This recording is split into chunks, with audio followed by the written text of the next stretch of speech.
Thank you very much. Yes, I'm Thomas Ellerich. I'm CEO of Aston Bay. We're a copper, zinc, and precious metals exploration company, and we're looking in North America.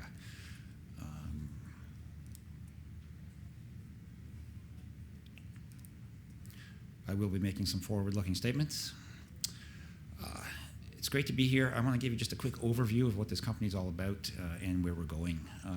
We have two main projects. Our sort of flagship project up until very recently was our Aston Bay project. It's located up in Nunavut in Canada. And what we're looking for up there are sediment-hosted copper and zinc deposits. We're looking for those large, high-grade deposits, Congo-style copper is a common way to think about it, or Polaris-style zinc. It's a great jurisdiction for working. We have a large property. We're located on tidewater. It is far north, but we're located just south of the old Polaris mine and just west of the old Nanisivik mine. Those mines operated for 20 years, mined base metals year-round, shipped seasonally, and did very well. So we know we can do it up there. We have indications of some very robust mineralizing systems, and we're going for those big plays up there. A new project that we've just brought on within the last year. This is our Blue Ridge project, and this is located in Virginia. Again, we're still in that same wheelhouse of base metals. We're looking for SEDEX, SED-hosted copper, VMS-type mineralization. But in addition to the base metals, there's some significant gold in this area, and we're very happy to have some projects down in Virginia. Obviously, it helps us greatly with our seasonality problem. We can work year-round in Virginia. We're looking for, again, large, high-grade deposits in a couple of great jurisdictions here in North America. And to help us make these discoveries, I think a big part of our story is certainly the guys who are directing our exploration. On the left there, you see Dr. David Broughton, the former VPX of Ivanhoe, the man who was part of the team that found Kamoa-Kakula. Certainly one of the experts in sediment-hosted copper deposits, and certainly a proven mine finder here. He came to us because he sees the same potential to make a discovery up on our Aston Bay property, and we really couldn't have a better stamp of approval or a better geologist to direct our exploration up there. On the right, you see Don Taylor. Again, he's a man who found the Taylor deposit for Arizona Mining. It was his original company. He's leading our exploration in Virginia. We've actually our Virginia projects are actually his former privately held company, and we're very excited to have him direct our exploration there. So just a bit about our company. We have about 129 million shares out. Some very strong institutional shareholders there: Commodity Discovery Fund, J.P. Morgan, Mackenzie, and Rick Rule from Sprott. Strong insider holdings. And one thing I'd like to point out there is our average volume. We trade actually now probably around 750,000 shares daily on the TSXV and the alternate exchanges in Canada. That's some fantastic volume. Lots of eyes on this stock. Great position to be in. So about the Aston Bay property, just very quickly, there's two main prospects up there: Storm Copper and Seal Zinc. The important thing to note, we have very robust ore-forming systems here. You can look at those copper grades and some of the historic drilling, tens to hundreds of meters of multiple percent copper. On the zinc side, we have what's at the moment a small resource of just over 1 million tons, but it's over 10% zinc with about 1.5 ounces of silver. And we're seeing both of these things at the surface in a flat-lying sedimentary basin. But really, so the question is, how can we find some more?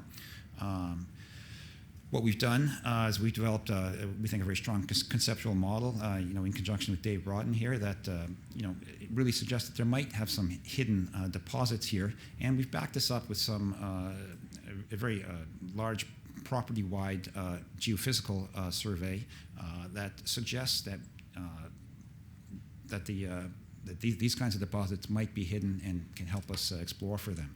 But there's a bit of a problem with the geophysics. The main method we've been using is gravity. Gravity it's very difficult to get a depth control with gravity. You're uncertain where you are, and the basin that we're in is approximately 2 kilometers thick of sedimentary rock. 2 kilometers is great. That gives you a lot of potential source rock for scavenging of metals. But the truth is, if any of these deposits are potential deposits are below about 500 meters, it's an academic question at this point. It's just too expensive to drill those things. So you can see here we have got a great correspondence from the. You can see the red to magenta of the high density gravity anomaly between a couple faults, exactly as predicted by our conceptual model. What we want to do this summer is get out there with some other geophysical methods, probably EM, look over some of these anomalies, see which ones may exist within that top 500-meter drillable window, and then come back and drill those targets. Our Blue Ridge project in Virginia, we're located in central Virginia. Many people probably don't know this, but Virginia, particularly this area of Virginia, was the preeminent gold mining district in the United States before the California gold rush. So yes, there are mines here. People have forgotten about it. It is a very interesting mining region. We have high-grade gold veins at surface and then concealed under cover. And it's not just gold, very strong potential to find some undiscovered copper, zinc, gold, and cobalt belts here as well. And that's an active part of our exploration. So why go to Virginia? We're going to be working on timber farms and essentially signing deals with timber companies. These guys are resource friendly. They're in the resource business. It's a fee simple jurisdiction, so that means when you're on private land, no permitting is required for drilling. It allows us to act very quickly.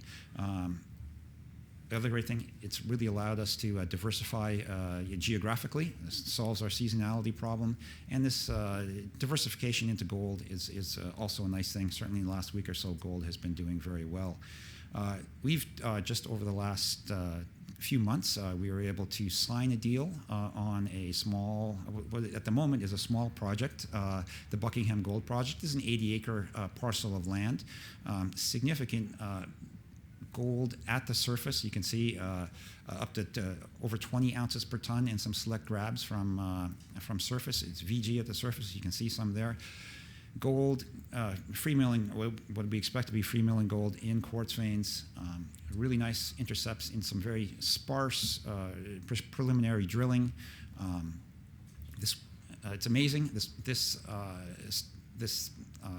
vein, it runs for about 150 meters at the surface, and then we think dives under the cover and is associated with a golden soil anomaly that runs for several kilometers, but wasn't found until 2016. Really pretty amazing, but we're happy to take advantage of that. We signed a deal at the beginning of March. We started drilling by the end of March, able to act quickly, finished our drill program, and we just today we put out some of the preliminary results from the quartz veining. Some nice numbers there. Over 35 grams per ton over 2 meters as an example.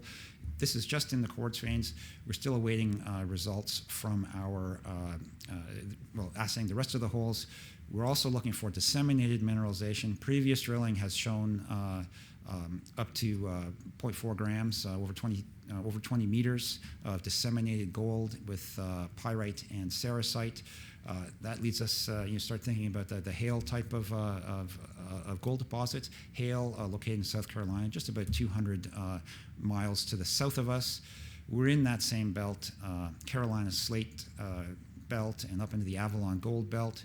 Fantastic potential for gold here. I think we got a bit of an education job ahead of us for this project. At the moment, we've drilled the vein as it outcrops, and the rationale for that is we want to determine what's the orientation of the quartz-bearing veins, where is the disseminated mineralization, and then we want to get back on this, run some test lines with some probably IP geophysics that allow us to determine the orientation and location of both of these types of mineralization. And now we have several kilometers to explore as we sign the surrounding land to look for more on this gold project. So where we're going with our next steps here for Blue Ridge, we're signing. We have three land deals with private timber companies in the works here. We expect to get them signed over the summer here. We're going to continue working the Buckingham Gold Project. We want to explore along the strike length with geophysics, and then do some follow-up drilling this summer. Really try to expand what we have here. Also, there's some strong base metal, copper, zinc, cobalt targets in areas outside of the Blue Ridge, outside of the Buckingham property, and we definitely want to get going there. These projects are almost drill ready. Don Taylor has been working in this area since the 90s. This was his privately held company. He's been chewing on these drill targets for 20 years here. He knows where we want to go. It's just a matter of getting out there and getting that drilling done. Up at Aston Bay, again, we want to run a little bit of ground geophysics to upgrade our targets up there so that we can get back and drill those the potentially high priority targets either at the end of this season or next year. Be glad to talk more. Come on by the booth, and glad to give you more about Aston Bay. Thank you. Great. Thank you.